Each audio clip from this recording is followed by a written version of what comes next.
안녕하세요, 일렉트로캠입니다. 오늘도 흥미진진한 테슬라만 잘 먹고 잘 살 것 같은 경쟁사가 없는, 오늘은 그냥 일말에 제가 희망이 있었는데 내연기관에 저는 근데 많이 그게 줄었죠. 그래도 티끌만한 희망이라도 좀 남았었는데 어떻게 혼자 다 먹겠습니까, 테슬라 혼자. 그런 생각에 있었는데 요즘은 그냥 테슬라가 진짜로 다 먹을 것 같습니다. 그래서 주식이 어제 소폭 올랐죠. 많은 사람들이 좀 욕을 할 때 어김없이 그냥 반등하는, 근데 모르죠, 이제 고금리에.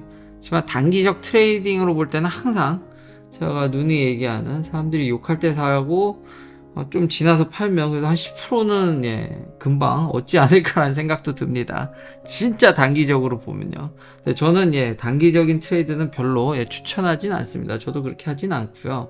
제가 그렇게 강력하게 얘기하는 거는 계속 하는 얘기지만, 사실 내연기관에서 연구도 안 하고 껍데기만 바꿔가지고 많은 얻은 그 막대한 이득을 사실 전기차 전환으로 써야 되는데, 노조로 계속 끌려다니게 되면, 여러분, 노조의 그 계약이 4년 반? 5년? 그 정도입니다. 그러니까 한두 해 끝날 문제가 아닙니다. 앞으로 노조에게 엄청난 돈을 지불해야 되고, 이게 한두 해 끝날 일이 아니기 때문에 전환이 정말 많이 늦어질 거라는 겁니다. 전기차로의 전환이.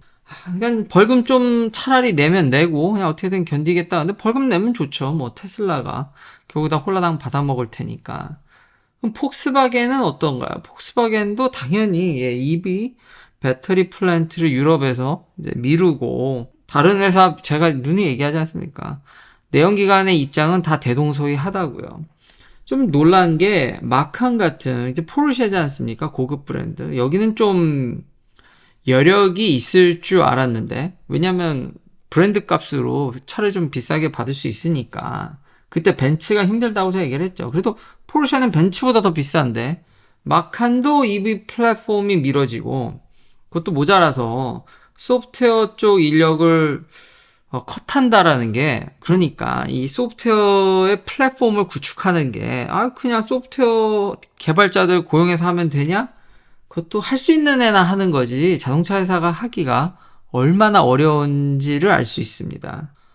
거기다가 테슬라는 이 부분은 좀 호재라고 생각이 되는데, 머니 프린팅이라고 얘기했던 리튬 리파이너리를 예상보다 더 빨리 오픈할 것 같은, 사람들이 빨리 하는 것엔 별 관심이 없더라고요. 항상 이 욕하기 좋아하고 비판하기 좋아하는 거죠. 예상보다 빨리 하는 건데. 그리고 현재 자동차 회사들 중에서 리파이너리를 운영하는 회사가 있나요? 그러니까요. 왜 이렇게 현실을 알려드려도 사실을 얘기해도 보고 싶은 것만 보죠. 그래서 리파이너리도 빨리 돈다. 참 대단한 회사다. 이 회사의 근데 유일한 단점은 일론 머스크죠.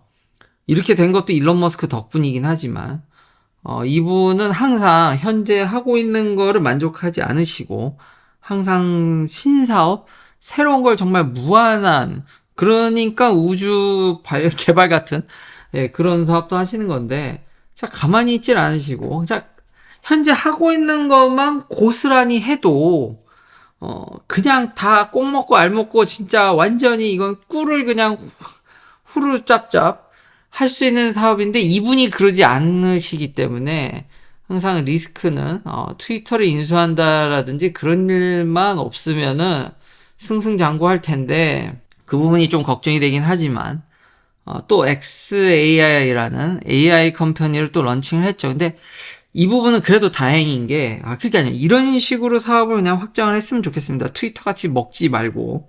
물론 이것도 트위터 기반으로 이제 서비스를 할 수 있는 거긴 한데, 그나마 트위터를 인수한 게 그나마 좀 이제 보상이 되는 면이긴 한데, 그래도 일론 머스크 스스로도 한번 밝혔듯이 좀 너무 비싸게 사지 않았나. 이분도 좀 오락가락 하실 때가 있죠. 상황에 따라 달라지니까. 이번에 AI 컴퍼니를 런칭하면서 이런 얘기들이 이제 나오는데, 이제 테슬라 자동차들은 단순히 자동차가 아니죠. 물론 아직 완전히 뭐 실현된 건 하나도 없지만 이제 가능성만 엄청 보이긴 하는데, 이런 얘기도 참 좋은 얘기인 게, 그러니까 로보택시뿐만 아니라 그 AI 컴퓨팅으로, 그러니까 even in a robotaxi future, the 3분의 1만 뭐 로보택시거나지 나머지 3분의 1을 그러니까 차에 실린 어떤 컴퓨팅을 이용해서 추론 그런 거를 하게 되면은 어떤 컴퓨테이션 파워로서도 도움을 많이 줄 수 있다라는 거죠. AI 컴퓨팅. 그리고 전 세계에서 최고의 그런 자원을 확보했다. 아, 그렇죠. 뭐 병렬 연결하듯이 기존에 있는 깔아놓은 차들을 그런 컴퓨터로 쓸 수 있다 그러면은 참 테슬라는 여러모로 할 수 있는 게 무궁무진하다.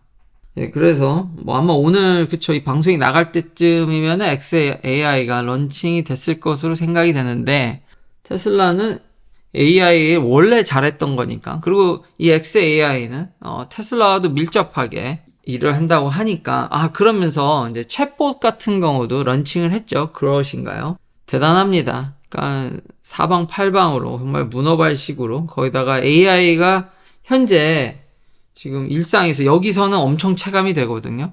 아직 일반 분들한테는 뭐 그다지 그렇게 도움이 안 될 수도 있지만 현업에서의 그 침투력은 장난이 아니기 때문에 거기도 이미 어느 정도 발을 담그고 있기 때문에 폭스바겐도 미루고 심지어는 포르쉐라는 비싼 브랜드에서도 또 미루고 어제 뜻이 뭐 GM, 뭐 포드 다 미루고 그런 와중에 테슬라 혼자 열심히 이렇게 하면서 AI까지 그리고 로보택시라든지 미래에 있는 모든 사업에 대해서 이미 발을 다 담그고 있고 기존의 어떤 자동차 회사들도 이런 모습을 다시 한번 보여주지 않기 때문에 일말의 희망에 있었는데 그런 내연기관은 뭐 이제 완전히 전 없어서 결국 1등 테슬라와 나머지는 생존 게임이라고 생각을 합니다. 설마 국가가 그래도 기간 산업인데 다 죽게 내버려 두지는 않겠죠? 다음 얘기로 넘어가기 전에 일론 머스크가 여기 특히 이제 노스 캘리포니아에서도 그렇고 캘리포니아 자체에서 이제 이런 코리안 바베큐 특히 올유캔잇을 앞세워서 거의 무한 부패죠. 일정 돈을 내고 엄청 먹게 되는 그게 여기서도 굉장히 핫한데요. 일론 머스크 입에서 Korean barbecue is awesome. 코리안 바베큐가 나와서 이렇게 가져왔습니다. 그나마 좀 가성비가 있다라고 해야 될까요? 근데 뭐 아시는 분 아시겠지만 전 개인적으로 미국에서 외식하는 거를 1도 좋아하지 않습니다. 일단 가성비가 너무 떨어지기 때문에요. 그나마 그냥 올리브캔잇을 좀 좋게 먹는다든지 뭐 그러면 그나마 그러니까 상대적으로 미국에서 그렇다라는 거지. 한국의 식문화가 월등히 미국보다 월등히 낫습니다.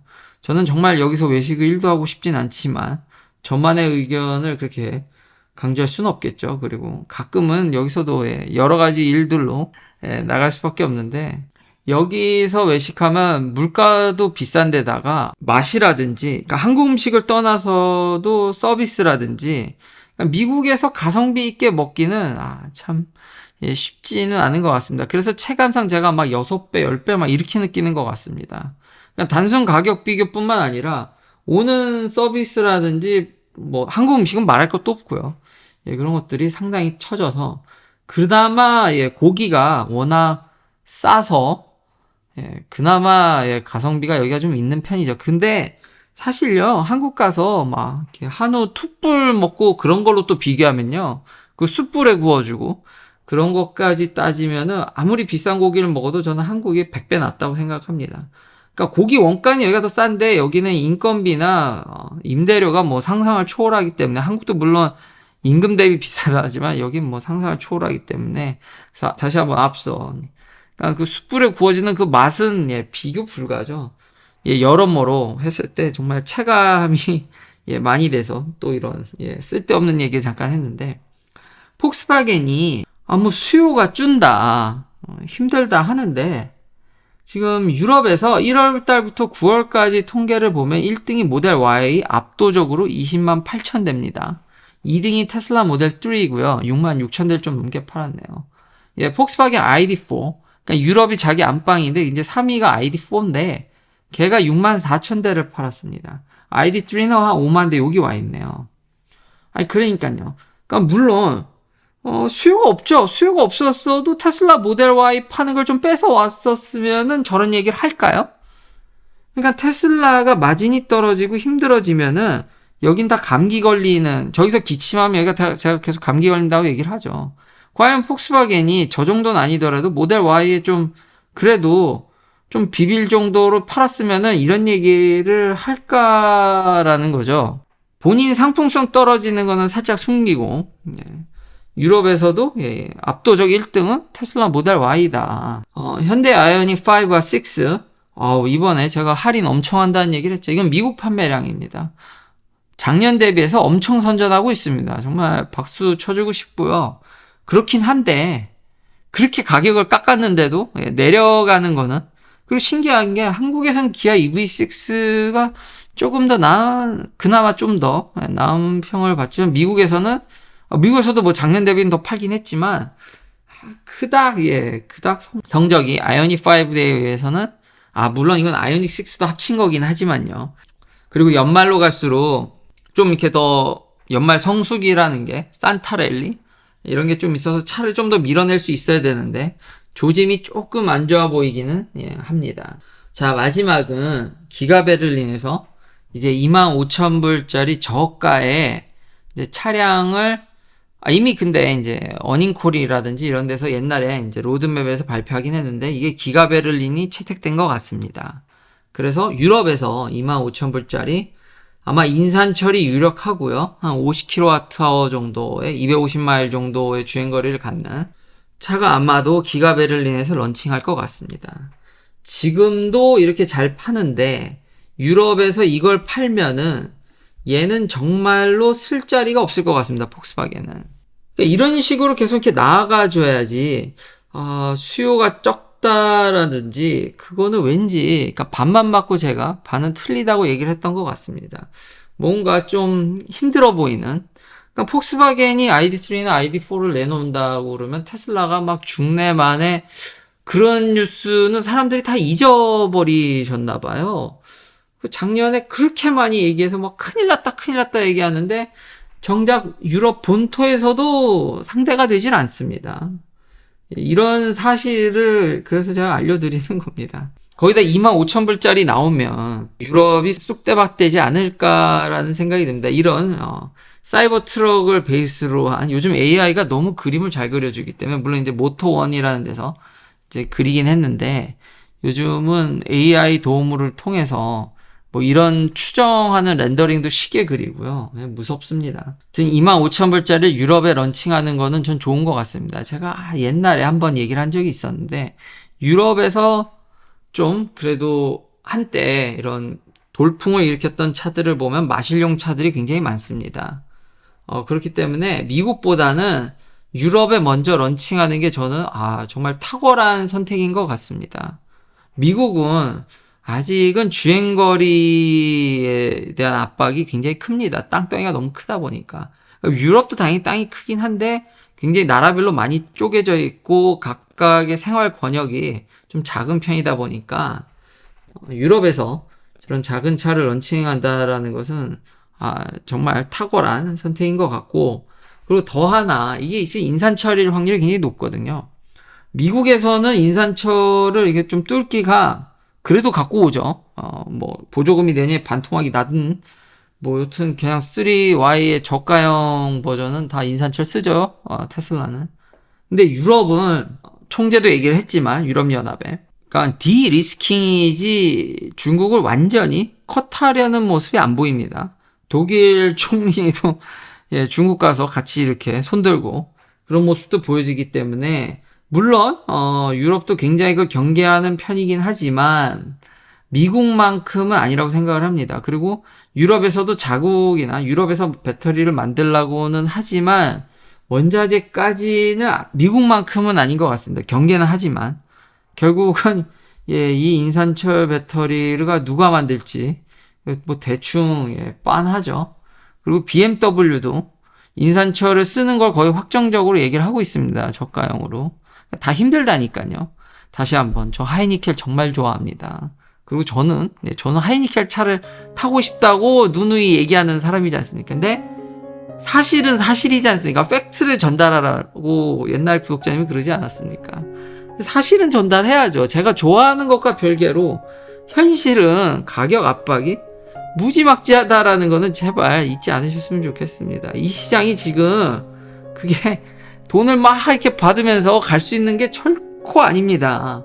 이 정도면은 제가 정말 지겹게 떠드는 인산철이 정말 너무 해먹어도 많이 해먹네요. 그러니까 가격의 압박이 어마무시하다는 거, 상상 초월이라는 거는 다시 한번 잘 보셨으면 좋겠습니다. 긴 영상 시청해주셔서 감사합니다. 다음도 테슬라 관련 이야기들로 찾아뵙겠습니다.